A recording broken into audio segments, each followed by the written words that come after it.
마태복음 강의 86번째입니다. 오늘 2024년 첫 수요 예배입니다. 우리 지난 한 해 동안 우리 찬양팀을 비롯해서 이 수요 예배를 섬겨주신 모든 우리 지체들에게 감사와 축복의 말씀을 드립니다. 올 한 해도 우리 한 주간에 다 가운데 되는 날이 수요일이죠. 한 주간의 시작은 주일이고 딱 3일 지나고 또 3일 지나면 이제 주일이 오지 않습니까? 이 수요일 저녁에 예배하며 기도할 때에 올 한 해도 우리가 이렇게 또 수요일 저녁마다 예배하고 기도할 때에 우리 하나님께서 영광을 받으시고 또 응답하시는 그와 같은 은혜와 축복이 예배하는 우리 모두에게 넘치시기를 우리 주님의 이름으로 축복합니다. 우리 마태복음 25장은 하나님 나라에 대한 예수님의 설교입니다. 25장에서 말씀하시는 하나님 나라는 이미 임한 하나님 나라인데, 그런데 그 나라가 완성되는 때가 있다. 완성되는 하나님 나라에 관해서 말씀합니다. 앞서 25장 1절부터 13절까지는 열처녀 비유였습니다. 신랑이 오실 것을 맞이하라는 얘기인데, 근데 이미 신랑이 왔어요. 신랑이신 예수님이 오셨기 때문에 그 예수님을 지금 영접하는 것이 다시 오시는 예수님을 준비하고 맞이하는 것이다. 그 말씀입니다. 지금 예수님을 영접하지 않은 사람이 어찌 그날 신랑 되신 예수님을 맞이하겠냐. 지금 예수님이 나의 신랑 되지 않은데 그날에 어떻게 예수님이 나의 신랑 되겠냐. 그 말씀입니다. 그날이 아닙니다. 그날 마침 기름이 떨어진 게 아니고 지금도 기름은 없는 겁니다. 그게 미련한 5 처녀였습니다. 그 다음에 14절부터 30절까지는 달란트 비유죠. 이 달란트가 뭐라고 했습니까? 달란트가 우리에게 주신 믿음이고 주어진 인생이고 복음이고 더 나아가 예수님이고 하나님 나라가 우리에게 주어진 달란트입니다. 한 달란트 받은 자는 달란트 받았는데 그건 땅에 묻어버리고 딴 걸로 살았어요. 믿음 받았는데 믿음으로 안 살고 세상 방식으로 살은 거예요. 예수님 알게 됐는데 예수님 의지하고 안 살고 다른 식으로 살았던 거죠. 그리고 그 달란트, 그 복음 믿음을 별로 좋아하지 않았어요. 이거 안 믿을 수는 없고 어쩌다가 믿어가지고 안 믿자니 지옥 갈 것 같고 그런 믿음이었어요. 그 달란트를 가지고 어떻게 해야 되냐, 살아야죠. 내 믿음을 가지고 또 믿음의 열매를 맺어가고 복음의 열매를 맺어가고 구원의 열매를 맺어가고 하나님 나라 천국을 침노해 가는 거죠. 이미 임한 하나님 나라의 통치 가운데 사는 것입니다. 지금 그렇게, 그러니까 한 달란트 받은 자가 하필이면 딱 주인이 돌아올 그쯤에 그 달란트를 땅에 묻은 게 아니에요. 그는 계속 달란트를 땅에 묻어두고 복음을 따라 믿음을 따라 살지 않았던 거죠. 오늘 본문은 이른바 양과 염소의 비유입니다. 이 심판의 날이 오고 주인이 돌아오는 날이라고 설명했고 신랑이 오는 날이라고 설명했는데, 이제 그 보좌에 그 주님 임금님이 심판하는 날이 온다라는 거예요. 같은 날이에요. 신랑 오는 날, 주인이 돌아오는 날 같은 날입니다. 그 날에 딱 갈라진다라는 것입니다. 33절에 보니까 양은 보좌의 오른쪽에, 이 양은 의인을 상징하고요. 결국 영생에 들어가게 되고, 염소는 왼쪽에 악인을 의미하고요. 영벌에 처해진다라는 것입니다. 46절에 보니까 그리하여 그들은 영원한 형벌로 들어가고 의인들은 영원한 생명으로 들어갈 것이다 라는 거죠. 영원이 나옵니다. 영원. 그날 그 심판의 자리에서 분명해요. 오른쪽인가 왼쪽인가 중간 없어요. 중간 없습니다. 중간 없습니다. 좀 끼워주면 안 됩니까? 그런 거 없습니다. 분명하게 뭐 묻어가고 이런 거 없어요. 명확하게 갈라집니다. 그리고 이 비유는요, 지금은 이게 양인지 염소인지 조금 헷갈릴 수 있어요. 스스로도 헷갈릴 수 있고요. 누가 볼 때 헷갈릴 수 있어요. 그런데 그날 가면 분명히 양인지 염소인지 알게 된다라는 거죠. 우리가 생각하는 양과 염소는 헷갈리는 동물이 아닙니다. 그죠? 양은 막 허연 털이 많고 뭐 그게 양이고, 염소는 주로 어떤 염소입니까? 우리는 주로 흑염소를 생각하죠. 근데 우리 사진 한번 볼까요? 이 팔레스타인 땅에 있는 양과 염소는 헷갈립니다. 이게 염소인지 이게 양인지. 제가 진짜 더 헷갈리는 그림을 찾다가 못 찾아가지고, 제가 아프리카 탄자니아 선교 여행 간 적이 있는데, 그 선교사님이 오늘 본문을 말씀하면서 목사님 저기 양도 있고 염소도 있어요. 그래요? 저 다 염소 같은데. 안 해요. 저건 양이고 저건 염소예요. 그러면서 설명을 해줬거든요. 저한테. 기억이 잘 안 나요. 어쨌든 헷갈렸다라는 것만 기억이 납니다. 그러니까 우리가 생각할 때 안 헷갈리는데 헷갈린 거예요. 그런데 딱 주인은 알죠. 주인은 야, 넌 염소, 넌 양, 아는 것입니다.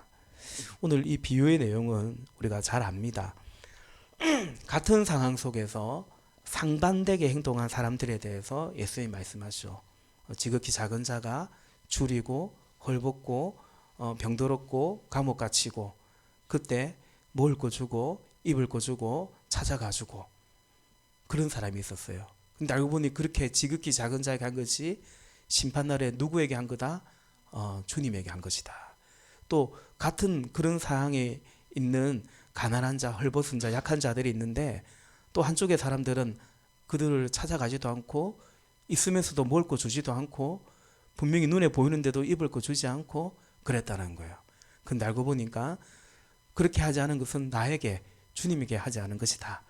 그게 이제 오늘 그리고 그렇게 한 것은 양이고 오른쪽이고 하지 않은 것은 염소고 왼쪽이고 악인이고, 의인은 영생에 악인은 영벌에 처해진다.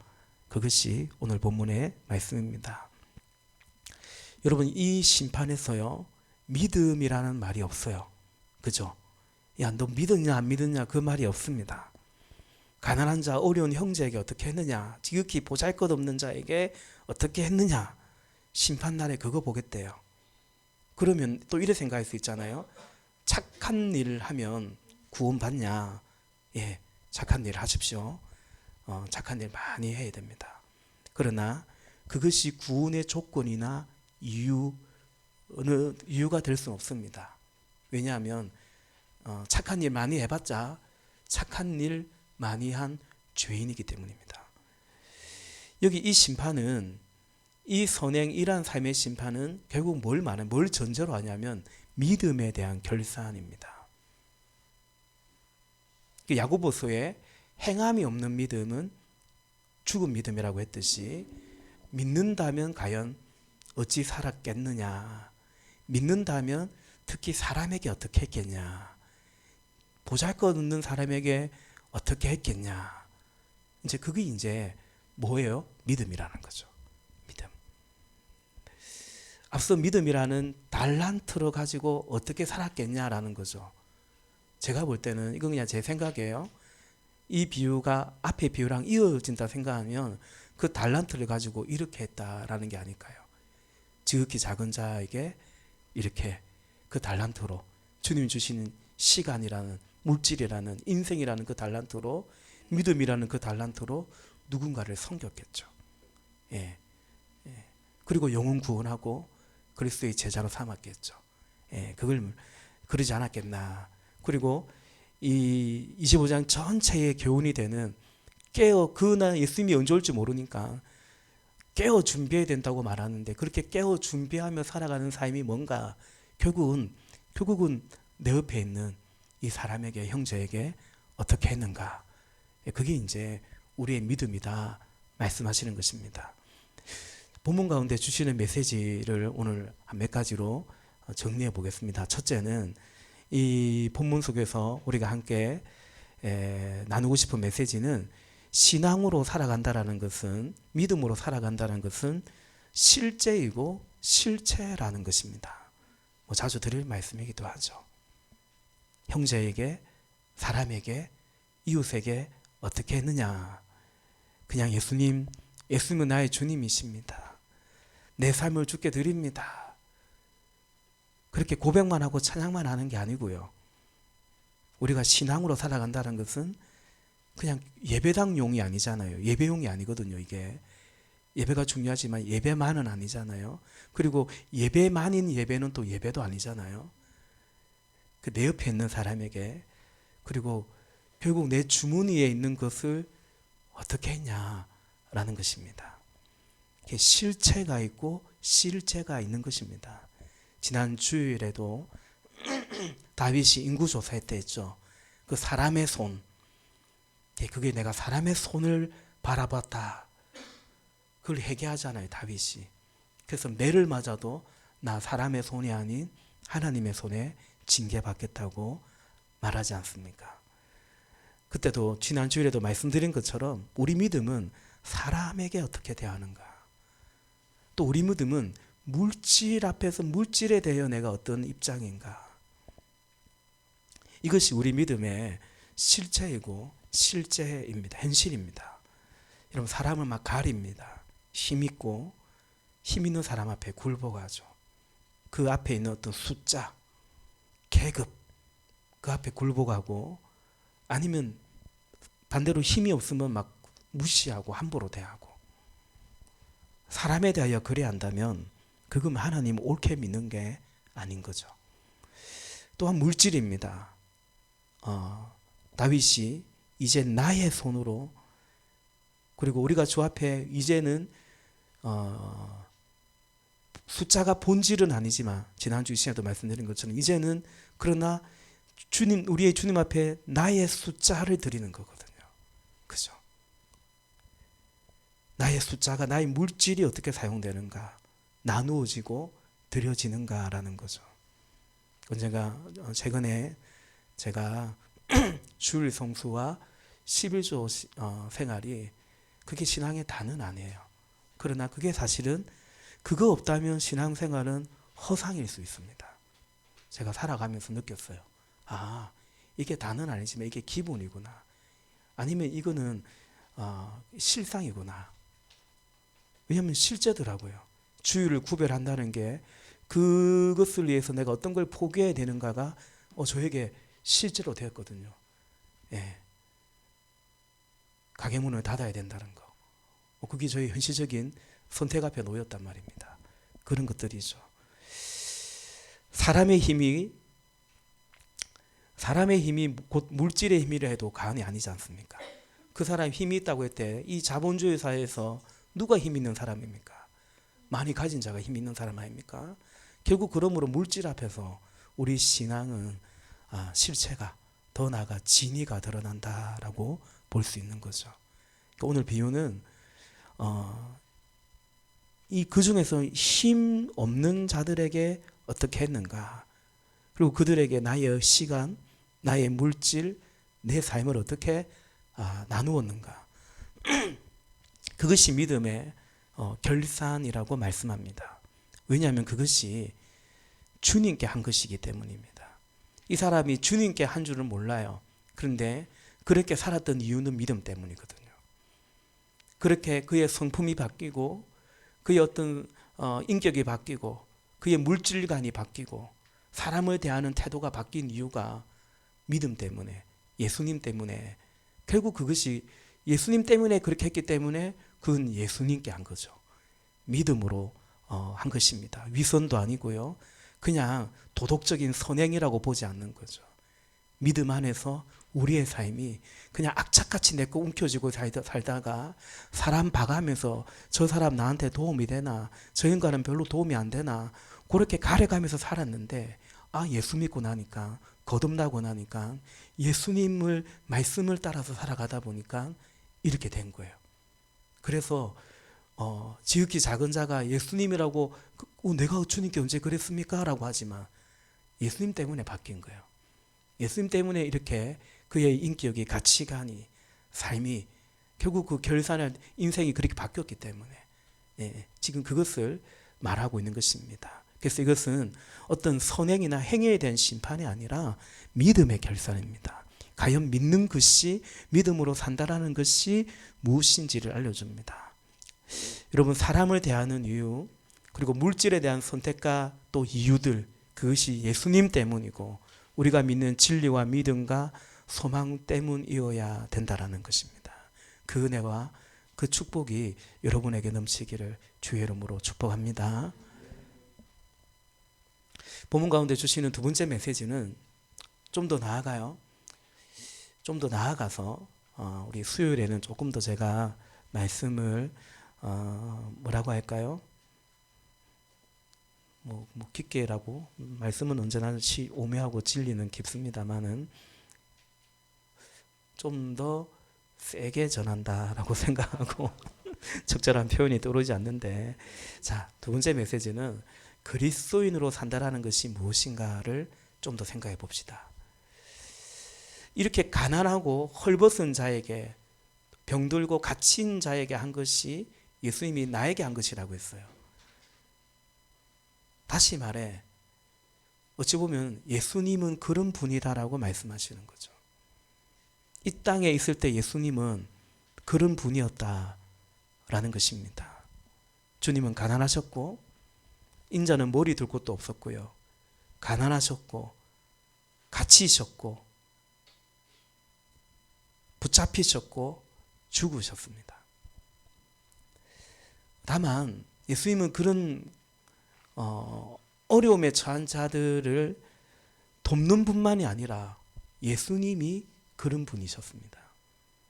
그러므로 여러분, 그리스도인의 삶도 그러하다는 사실을 우리 생각해 봐야 됩니다.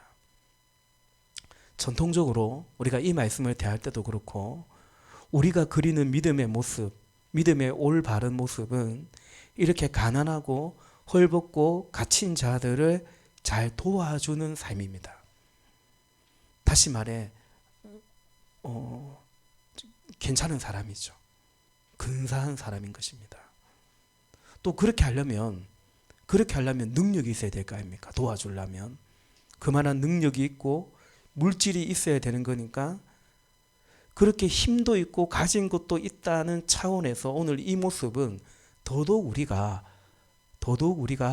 바라는, 그리는 모습일 수도 있습니다.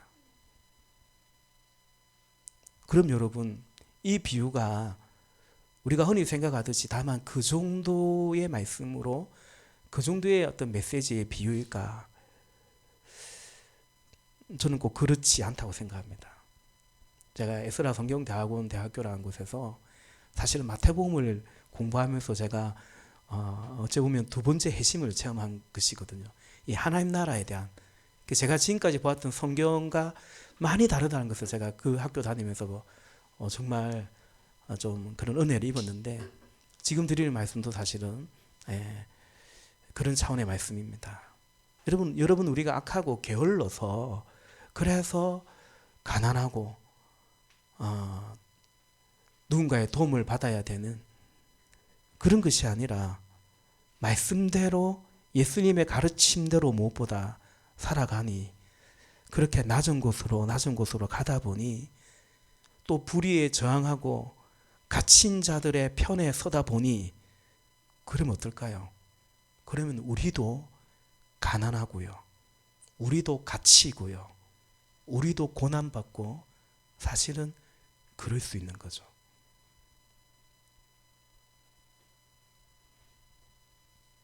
그러니까 예수님이 이 땅에서 그렇게 사셨듯이 예수 믿는 우리의 삶도 사실은 그럴 수 있고, 어쩌면 그 길이라는 것입니다.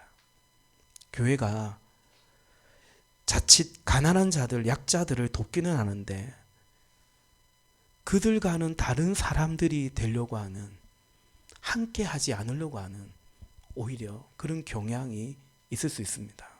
꼭 이런 거죠. 시장에 가서 오뎅도 먹고요. 떡볶이도 먹고요. 누가 그럽니까? 정치인들이, 재벌들이요. 야, 우리도 시장 간다 해. 우리도 이런 것도 먹는다 해. 그죠? 우리도 이런 것도 판다 해. 사주고. 근데 과연 그런 인생 얼마나 이해할까요? 오히려 야, 우리가 이런 데도 와줬다 뭐 이런 식이지 않습니까? 어찌 보면 마치 우리가 가난한 자들을 돕는데, 약한 자들을 돕는데 꽤나 폼나는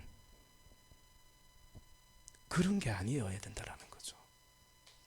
십자가 흉내, 십자가 코스프레를 하는 것이 아니라 십자가를 지는 거죠. 주를 따르는 거죠. 이것이 그리스도인의 믿음이고 그리스도인의 삶이다 라는 것입니다. 세 번째 본문 가운데 주시는, 함께 나누고 싶은 메시지는 내 형제, 여기 보잘것없는 지극히 작은 자, 그가 누굴까요? 그가 누굴까요? 이건 제가 첫 번째 메시지에서 이게 실체가 있고 실제가 있다고 했듯이, 그러면 오늘 내 옆에 형제는 누구? 지극히 작은 자는 누굴까요? 알고 보니 그분이 예수님이에요. 누굴까? 그리고 나는 그분에게, 그 사람에게 어찌하고 있는지 이게 또 분명해야 됩니다. 40절 말씀 볼까요? 40절. 임금이 그들에게 말하기를 내가 진정으로 너에게 말한다. 너희가 여기 내 형제 자매 가운데 지극히 보잘것없는 사람 하나에게 한 것이 곧 내게 한 것이다 할 것이다. 또 45절 같이 읽겠습니다. 45절.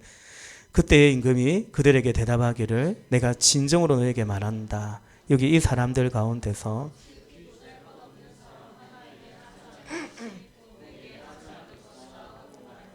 아멘. 내 곁에 지극히 작은 자 누구일까? 먼저 알 것은 곁에 있는 자입니다.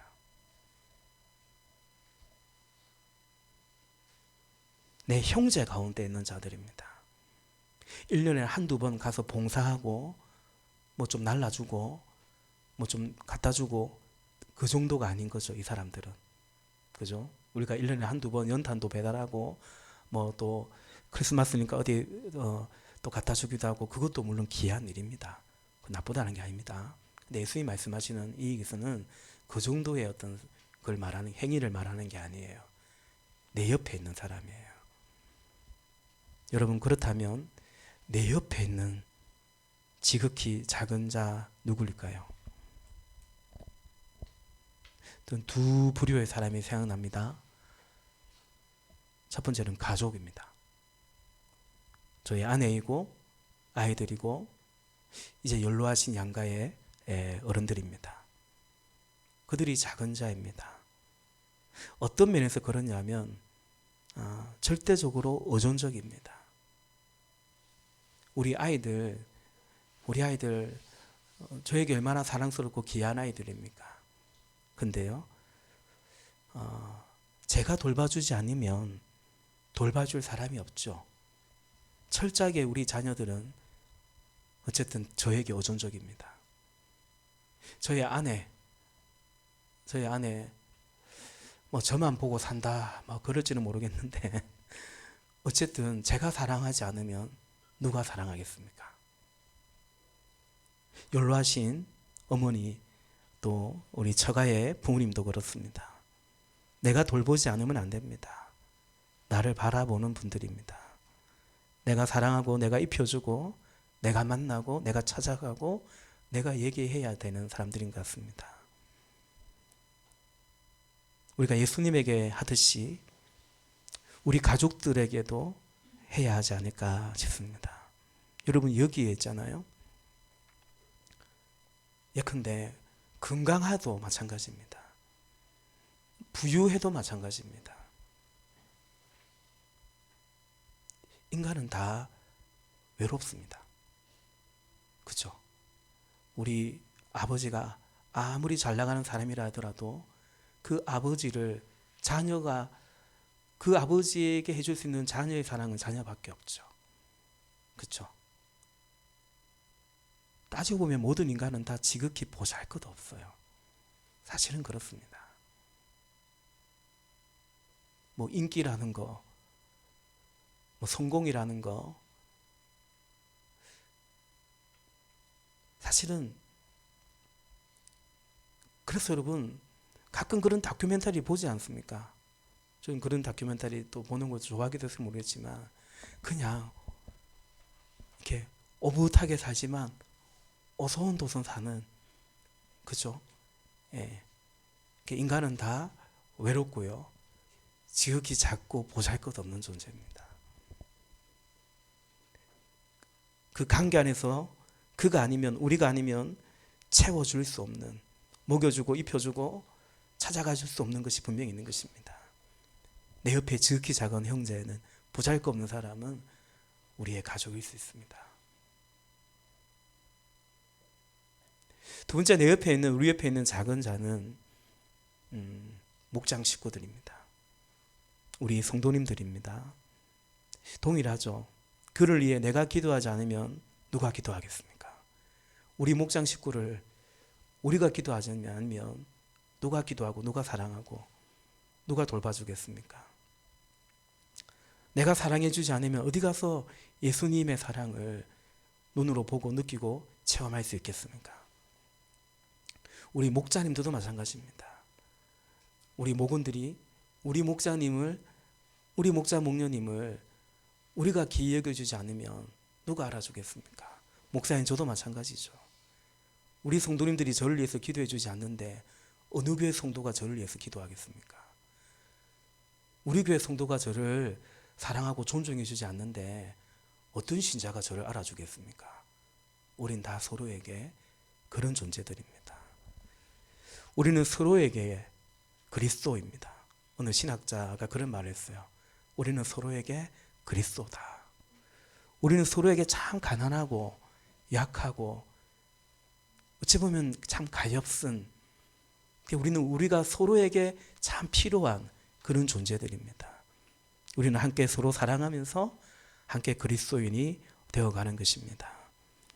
마태복음 10장 42절에 예수님께서 내가 진정으로 너에게 말한다. 이 작은 사람들 가운데 하나에게 내 제자라고 해서, 내 목원이라고 해서, 우리 목사님이라고 해서 냉수 한 그릇이라도 주는 사람은 절대로 자기가 받을 상을 잃지 않을 것이다 말했습니다.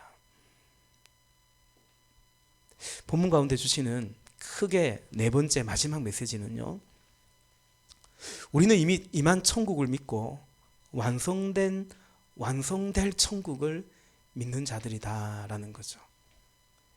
이 비유 25장 자체가 이 말씀입니다. 오늘 본문의 제목, 여러분 세번역 성경을 가지고 있다면 세번역 성경은 이 문단을 나눠져 있고 문단에 소제목 적어놨잖아요. 오늘 본문의 제목, 소제목이 뭡니까? 예, 양과 염소의 비유가 아니에요. 최후의 심판입니다. 우리가 이 말씀 자체를 양과 염소의 비유로, 야 착한 일 많이 하자, 또 그렇게 착한 일 할 수 있는 그렇게 참 멋진 인생이 되자, 아니에요. 이건 최후 심판의 이야기를 말하고 있어요. 이 본문은 최후의 심판 이야기입니다. 이 땅에서 예수의 모습은 어떤 모습이었다고 했어요? 이렇게 보잘것없는 꼭 그런 사람의 모습이었어요. 예수님 실제로 그랬죠. 유대인들이 왜 예수 안 믿을게요? 그런 메시아로 왜 믿냐 이거예요. 예수님은 그런 예수님이었거든요. 작은 자에게, 예수님은 참 낮은 자에게, 작은 자에게, 잠을 자도 배단 이런 데서 자고요. 그 문둥이 마을이거든요. 그들에게 낮은 곳으로 가셨고, 물이 위에서 아래로 오듯이 지극히 높으신 하나님의 사랑은 낮은 곳으로 간 거예요. 또 우리가 높으신 하나님을 믿으면 우리의 삶의 방향도 낮은 곳으로 가게 돼 있어요. 그러니까 하나님과의 그 관계가 되어 있지 않으면 인간은 끊임없이 상승지향적이에요. 고개가 뻣뻣하고요. 올라가고자 다른 사람 계속 끌어내리고요. 그러나 하나님, 그분 앞에 우리가 있을 때 하나님의 사랑이 낮은 곳으로 가기 때문에 그 사랑을 따라 같이 흘러가는 삶을 살게 되죠. 어쨌든 예수님은 이렇게 작은 자와 같았습니다. 작은 자에게 그들처럼 그들과 같이 있었습니다. 그래야 우리의 구주가 되셨고 우리의 친구가 되어주셨습니다. 그러나 다시 오시는 예수님은 어떤 분입니까? 우리 31절 말씀 다시 한번 같이 읽어볼까요? 31절 시작. 인자가 모든 천사와 더불어 영광에 둘러싸여서 올 때에 그는 자기의 영광의 보좌에 앉을 것입니다. 32절. 그는 모든 민족을 그의 앞에 불러 모아 목자가 양과 염소를 가르듯이 그들을 갈라서. 아멘. 다시 오시는 예수님은 모든 민족의 왕이 되시는 심판주이십니다. 우리는 그 주님을 지금 믿습니다. 그리고 그 주님이 다시 오시는 그 날을, 그 심판을 우리는 또한 믿습니다. 그래서 이 땅에서 우리는 예수님이 그렇게 사셨던 것처럼 작은 자로, 종으로, 낮은 자로, 섬기는 자로 사실은 살아가야 하고 살아가는 것입니다. 왜냐하면 이것이 다가 아니고 이게 끝이 아니라 이 다음이, 이 모든 것의 결산이 있는 것을 믿기 때문인 것입니다. 말씀을 맺습니다. 마태복음 25장 이 세 비유는 이미 임한 하나님 나라가 종말의 날에 어떻게 이루어지는가를 말씀하십니다. 여러분, 종말의 하나님 나라를 믿어야 합니다. 그것은 곧 이미 임한 하나님 나라를 믿는 것을 전제로 하죠.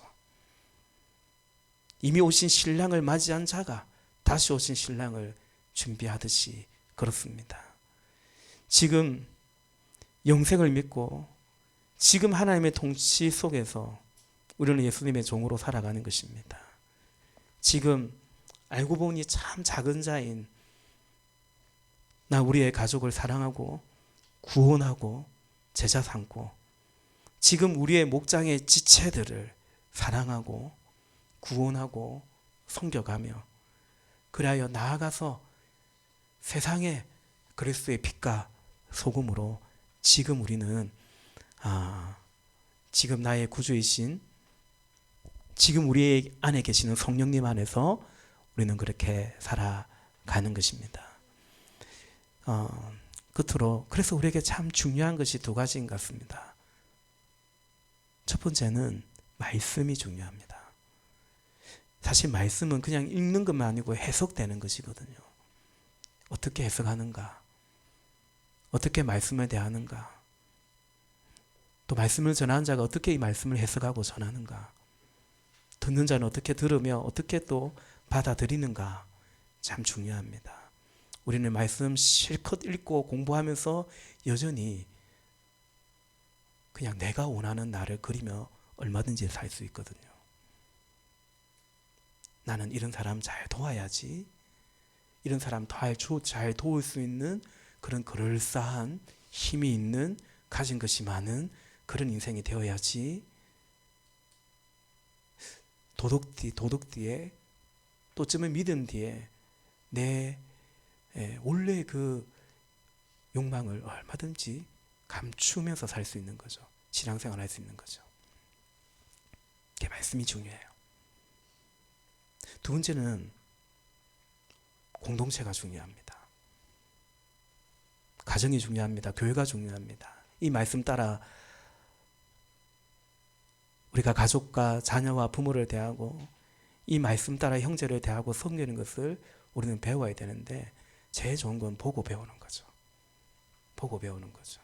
그냥 성경만 배우지 말고 그래서 우리가 정말 우리 목은 보잘것없는 그 목을 무시한다는 뜻이 아닙니다. 이것이 우리는 다 우리는 외로운 존재들이잖아요. 그래서 도와주고 섬겨주고 막 판단하고 평가르고 당연하듯이 교회가 그러지 말고 그죠? 막 말씀 판단하고 설교가 좋았니 안 좋았니 좀 큰 교회 가면 어느 목사님 설교가 좋으니 아니니 당연한 듯이 그냥 그렇게 신앙생활하는 그러지 말고요. 그게 좀 아니다 싶으면 딴 교회 가버리고 그러지 말고요. 예수님이 말씀하셨으니까 여기 내 옆에 있는 그 사람 섬기고 그죠. 우리 살다 보면 인생의 희노애락이 다 있는 거거든요. 제가 종종 그런 말씀 드리지 않습니까? 로마서 말씀에 있는 말씀인데 이게 성령 충만한가라는 우리의 증거일 수 있다. 나는 기뻐하는 자와 함께 기뻐하나? 나는 슬퍼하는 자를 슬퍼하는 자와 함께 슬퍼하나? 이게 성령 충만의 증거입니다, 여러분. 인간의 본성이 안 그래요. 본성이 안 그렇단 말입니다. 그러니까 그걸 이제 예수님 때문이죠. 아까 얘기했잖아요. 이게 단순한 선행이 아니라고요. 왜 그랬냐? 너 왜 그랬냐? 예수님 때문에, 예수 믿기 때문에. 그래서 지극히 보잘것없는 사람, 원래 그 무시하는 거예요. 그런 사람은 돈 안 되거든요. 아무 이득 안 되거든요. 근데 그 지극히 보잘것없는 사람에게 뭘 구주고 줘봤자 갚지도 못하는데, 보상도 없는데, 우리 어디 부조해도 있잖아요. 부조해도요, 힘 있는 부자한테 더 부조해요. 그래야 또 돌아올 게 있다고 생각하는지, 하여튼 그게 인간의 심리인데, 근데 예수 믿고 나니까 예수님 때문에 이렇게 하는 거죠. 그걸 우리가 어디 가서 그걸 보고 배우겠습니까? 믿음의 가정에서 보고 배우는 거죠. 우리가 자녀들에게 그걸 가르쳐 줘야 돼요. 믿음 생활 한다는 것은 계급 올라가듯이 집사 되고, 뭐 안수 집사 되고, 장로 되고, 권사 되고, 내 교회에서 내가 이 정도다, 그런 걸 자녀에게 가르치는 게 아니에요. 얼마나 많은 청년들이 그렇게 보고 배웠는지 몰라요. 믿는 가정에서. 그게 아니에요. 우리 목자 목녀님들처럼 어릴 때부터 보고 배우는 거예요. 영혼을 섬기고, VIP를 섬기고, 목원을 섬기고, 그걸 보고 배우는 거예요, 자녀들이. 또 교회에서도 우리는 그걸 보고 배워가는 거예요. 네가 먼저 해라 그러지 말고 같이 목사인 저도, 여러분, 제가 가정교회 하면서 점점 감사한 것은 뭐냐면 많이 놀랄 때가 많아요. 많이 놀랄 때가 많아요. 우리가 지금 막 카풀해 가면서 어찌 보면 우리는 그냥 뭐 그런가 하면서 지금 그러고 다니고 있잖아요. 근데 이게 그런가 싶은 게 아니거든요. 제가 최근에 어느 목사님께 그런 말씀 드린 적이 있어요. 그분이 우리 교회 건축하고 기도원에서 예배드리고, 사실은 많은 목사님들이 걱정을 많이 했거든요. 주로는 직접 얘기하지 않고 그냥 걱정을 많이 했죠. 예. 어쩌면 또 말을 많이 했죠. 근데 제가 어느 분에게, 그분도 좀 그런 막연한 사이라서 저한테 그런 걱정을 나누길래 제가 그랬어요. 목사님, 우리 신자들 좀 멀어졌지만 다 같이 예배하고요. 또 어려운 상황이지만 짐질 때 같이 짐지고요. 십자가 질 때 자꾸 그러더라고요. 신자들 짐질 때 짐 안 진다. 요즘 신자들 안 그런다. 십자가 질 때 다 도망간다. 다 그렇게 걱정을 많이 했거든요. 그래서 우리 성도들 안 그렇다고. 그리고 더 나아가 무슨 말씀, 주제 놓는 말인지 모르겠지만 그런 말씀 드렸어요. 목사님 교회 신자들도 안 그럴 거라고. 신자들을 좀 믿어주라고. 왜 성도들이 짐질 때 빠진다고 생각하냐고. 그게 자기 모순이잖아요. 내가 우리 교회 성도를 그렇게 생각하고 목회한다는 것이 얼마나 그 자기 기만이고 모순이에요, 사실은. 슬픈 거잖아요. 저 그 말 들을 때 사실 한 일주일 동안 알았습니다. 진짜 그런가? 우리 신자들 진짜 그런가?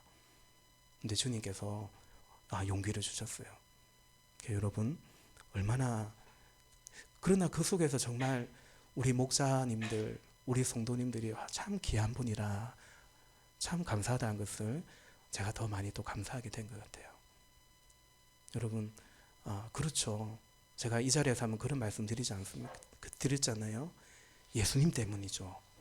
여러분, 우리에게 예수님이 그만한, 하나님이 그만한 의미이고 가치이지 않습니까? 좀 불편하다고 해서 막 딴 데 가버리고, 그렇다고 해서 제가 딴 데 간 사람들 비난하고자 하는 말은 절대 아닙니다. 좀 짐이라고 해서 그냥 나는 이 길 안 가고, 우리에게 예수님이 그 정도는 아니지 않습니까? 아니, 그 이상도 우리가 할 수 있지 않습니까? 물론 수고고 어렵고 힘들지만, 일부러 우리가 꼭 그렇게 하자는 건 아니지만, 그러나 신앙생활 하다 보면, 그죠? 신앙생활 하다 보면 이런 일도 있고 저런 일도 있고, 개인적인 삶에도 이런 고난도 있고 저런 고난도 있고, 그런다고 믿음 저버릴 겁니까? 그런다고 신앙 양심 팔아먹을 것입니까? 그러지 않죠. 근데 안타깝지만 말씀드린 것처럼 그냥 당연히 신자들이 그럴 거라고 생각하는, 아니요. 그러면 안 됩니다. 그러면 안 됩니다. 그리고 또 막 나 뭐네, 나 뭐 장로네, 나 근사네, 딴 데 가서 또 막 자기 알아달라고 그러고, 그런 신앙생활, 그런 교회 우리 하면 안 됩니다. 그러면 희망이 없는 거죠. 희망이 없는 것입니다. 근데 죄송해요, 설교 마치려 했는데 계속 길었어. 우리가 말씀대로 배우고요, 또 말씀대로 배운 거 우리 교회당 안에서부터 같이 서로 그렇게 배우고 결실에 갈 수 있기를, 더 나아가 그 열매가 뭘까요? 결국은 가정이죠. 우리의 자녀들이죠. 영혼 구원인 것입니다. 결코 영원한 행벌로 가지 마시고, 알고 보니 염소 되지 마시고, 지금도 양이요, 그날도 양이신 주님의 양 되시기를, 다 영생의 길로 함께 가기를 주님의 이름으로 축복합니다.